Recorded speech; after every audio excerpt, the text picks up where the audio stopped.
अरे विद्यार्थियों, नमस्कार। आप सभी का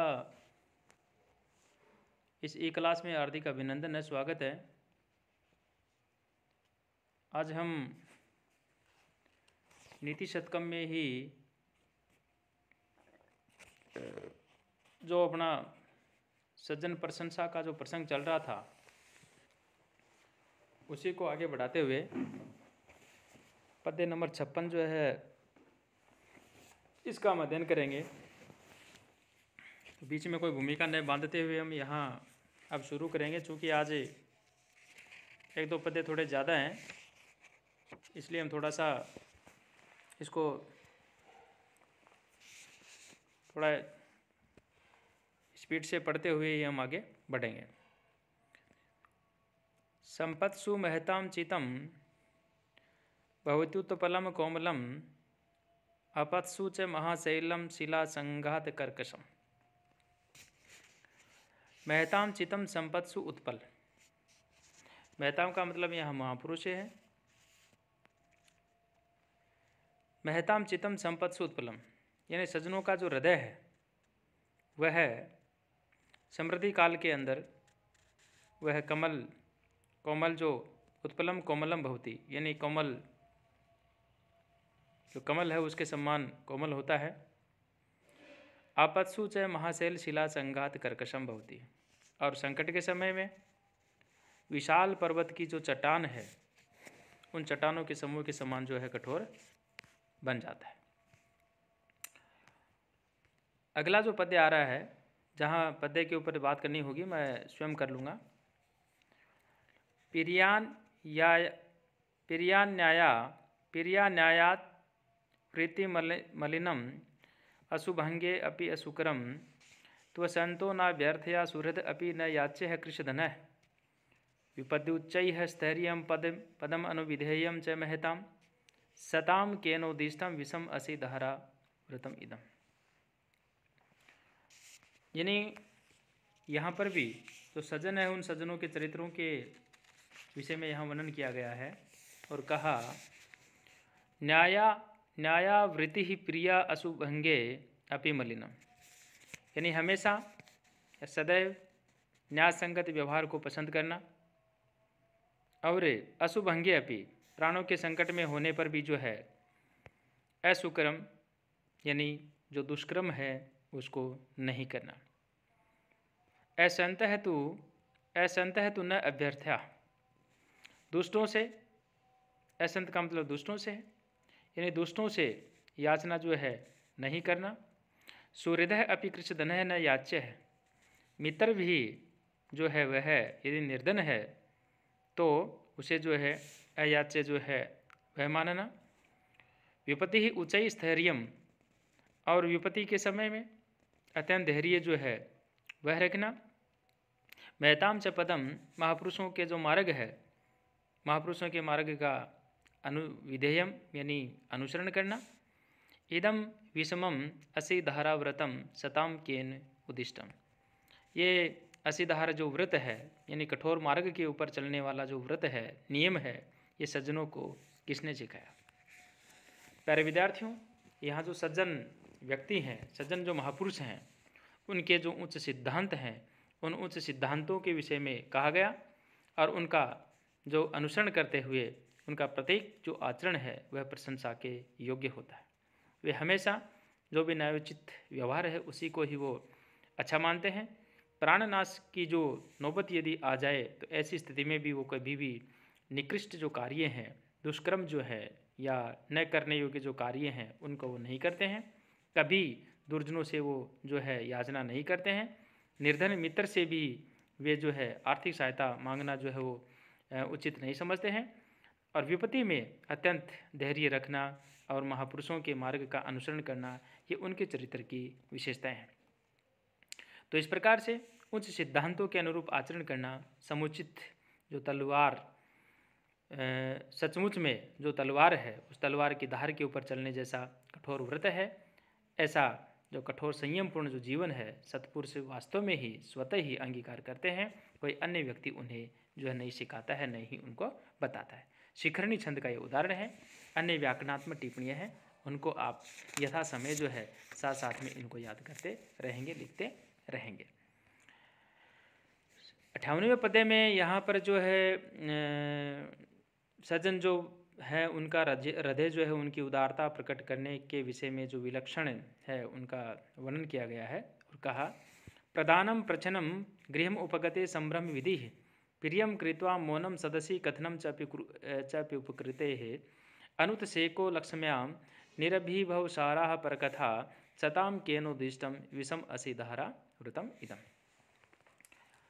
प्रचनम प्रदानम यानी जो भी दान दिया वो दान हमेशा गुप्त देते हैं। तो प्रचनम दानम, प्रचनम मतलब छुपा हुआ, दानम मतलब प्रदानम मतलब देना, यानी गुप्त दान देना।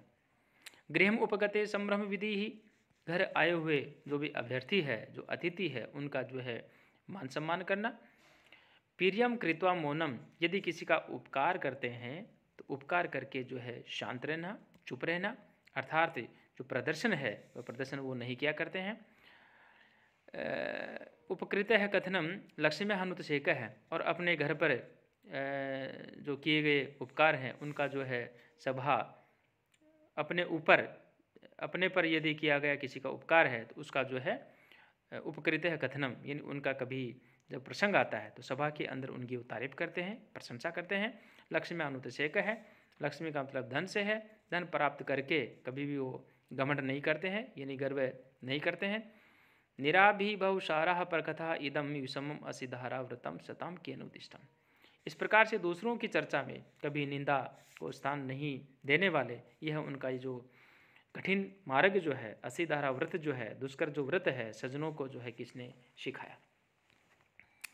यहाँ पर भी आपको वही शिखरणी छंद का उदाहरण है, और अगला जो पद्य है वहाँ की तरफ हम बढ़ेंगे। उससे पहले व्याकरणात्मक टिप्पणियाँ वो आपको ध्यान में रखते हुए आगे बढ़ना है।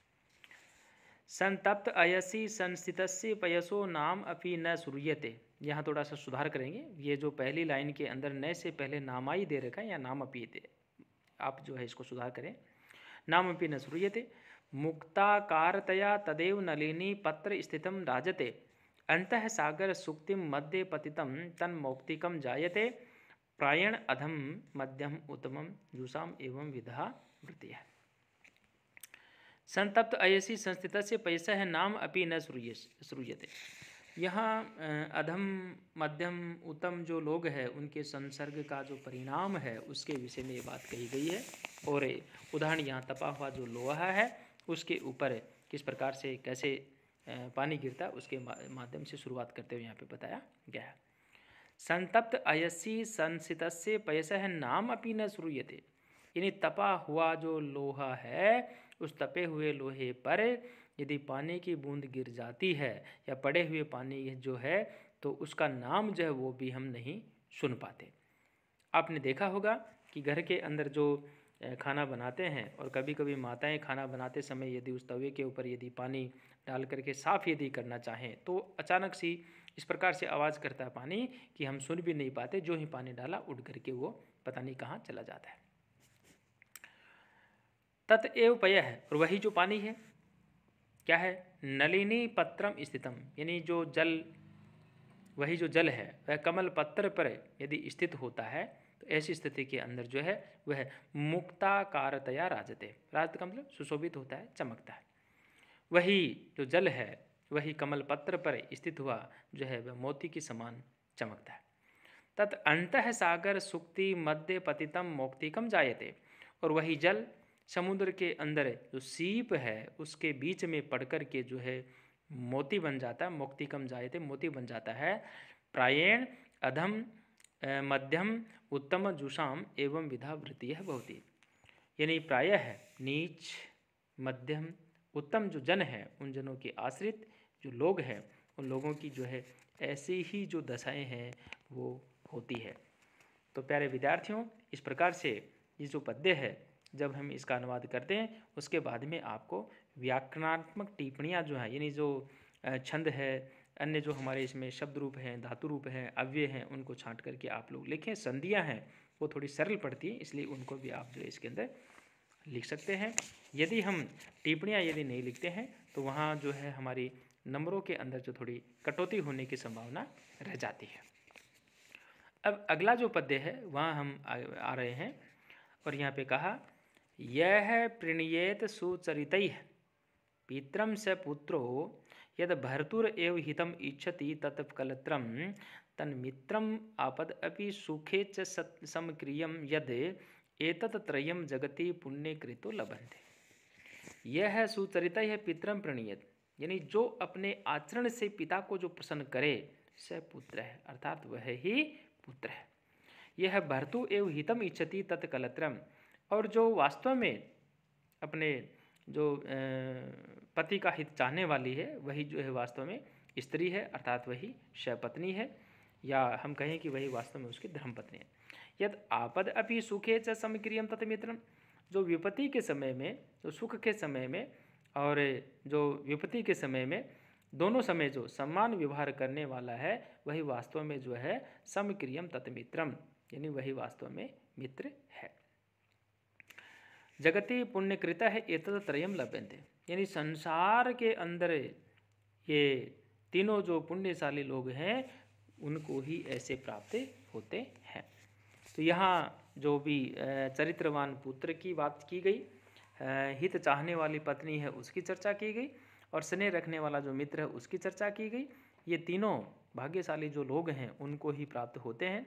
जो पुत्र सदा हमेशा, यानी जो सदाचारी होता है, पिता को जो प्रसन्न करने वाला होता है, और पुत्र को अपने सत्कर्मों से पिता का नाम रोशन होने को जब सुनने को मिलता है, और निरंतर पति का ही चाहने वाली स्त्री ही आदर्श पत्नी कहलाती है। सुख और दुख में सदा साथ देने वाला मनुष्य ही आदर्श मित्र होता है। तो प्यारे विद्यार्थियों, इस प्रकार से हर किसी को ऐसा सुपुत्र, ऐसी जो धर्मपत्नी और ऐसा आदर्श मित्र जो है वह नहीं मिलता। पुण्यशाली जो लोग हैं वही ऐसे आदर्श पुत्र, पत्नी और मित्र जो है उसको प्राप्त करते हैं। ये वसंत तिल का जो छंद है, यानी 14 उसके अंदर वर्ण होते हैं, उसका ये उदाहरण है। बहुत सुंदर उदाहरण है। इसमें आप टिप्पणी लिखते समय, जैसे मान लो ये है आया, ये सर्वनाम शब्द है। इसके अलावा जैसे मान लो स आया, यहाँ ये भी सर्वनाम शब्द है। इसके अलावा दूसरी लाइन में तत् आया, यहाँ यह भी सर्वनाम शब्द है। तीसरी लाइन में जैसे च आया, ये अव्यय है। तो ऐसे शब्द हैं, उनको आप छांटते जाएं, और जो हम जब इसकी अनुवाद करते हैं और व्याख्या कर दें, और उसके पश्चात जो है आप व्याकरणात्मक जो टिप्पणियाँ हैं वह इनके विषय में आप नोट करें, तो आपके लिए थोड़ा सा ठीक रहेगा। खैर, अब आइए अगले पद्य की ओर। नम्रत्वेन उन्मन्तः परगुण कथनैः स्वान् गुणान् ख्याप्यन्तः स्वार्थान् सम्पादयन्तो वितत पृथुतरम् आरम्भयन्तनः परार्थे शान्ति इव आक्षेप रुक्षाक्षर मुखर मुखान् दुर्जनान् दुष्यन्तः सन्तः स आश्चर्यचर्या जगति बहुमतः कस्य न अभ्यर्चनीय। बहुत ही अच्छी बात कही यहाँ पे। यहाँ वास्तव में जो सज्जन है उनके स्वभाव की विशेषताओं को वर्णन किया गया है, और कवि यहाँ पर ये कहना चाह रहे हैं। नम्रत्वेन उन्मन्तः, यानी नम्रता से उन्नति करते हुए, परगुण कथनई है स्वान गुणान ख्याप्यंत है, दूसरों की प्रशंसा से अपने जो गुण है उनको प्रदर्शित करते हुए, परार्थे वितत पृथुर आरंभ यत्ना, परोपकार के लिए अत्यधिक प्रयत्नशील होकर वास्तव में जो स्वार्थ है यानी जो आत्मकल्याण है उनको सिद्ध करते हुए, निंदा से जो ऐसे जो व्यक्ति है उनके विषय में कहा कि नम्रत्वेन उन्मन्त है, यानी नम्रता से उन्नति करते हुए, पर गुण कथन स्वान गुणान ख्याप्यंत है, यानी दूसरों के जो गुण है उनकी प्रशंसा के माध्यम से स्वयं के जो गुण है उनको प्रदर्शित करते हुए ही वो जो व्यक्ति हैं पैरार्थे वितते पृथुर आत्मयत्न स्वार्थान संपादयंत है, यानी ऐसे प्रकार से परोपकार के लिए जो है अत्यंत प्रयत्नशील होकर के वास्तविक जो यानी जो स्वार्थ होता है उसको सिद्ध करते हुए आक्षेप रुक्षाक्षर मुखर मुखान दुर्जनान शांता,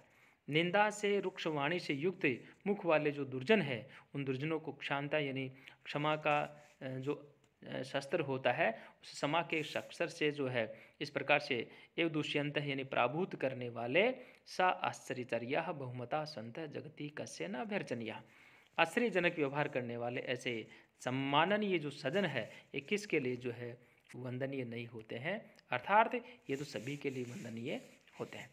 तो प्यारे विद्यार्थियों, यहाँ इस पद्य के अंदर भी हमारे को वही ध्यान रखना है, व्याकरणात्मक जो टिप्पणियाँ हैं उनको ध्यान में रखते हुए हमारे को आगे बढ़ना है। मैं यहाँ और भी बात करना चाह रहा था, लेकिन समय की मर्यादा है, चूँकि ये 15-16 मिनट का वीडियो बन चुका है। ज़्यादा यदि करेंगे तो आपके लिए भी जो है थोड़ा सा लंबा हो जाता है, इसलिए व्याकरणात्मक टिप्पणियों को ध्यान में रखते हुए आप जो है इस पद्य का अध्ययन करें। और सभी विद्यार्थियों को जो मेरी आगामी हमारी कक्षा यानी जो अगली वीडियो आएगी तब तक के लिए आप इसका अध्ययन करें। सभी विद्यार्थियों को बहुत बहुत धन्यवाद।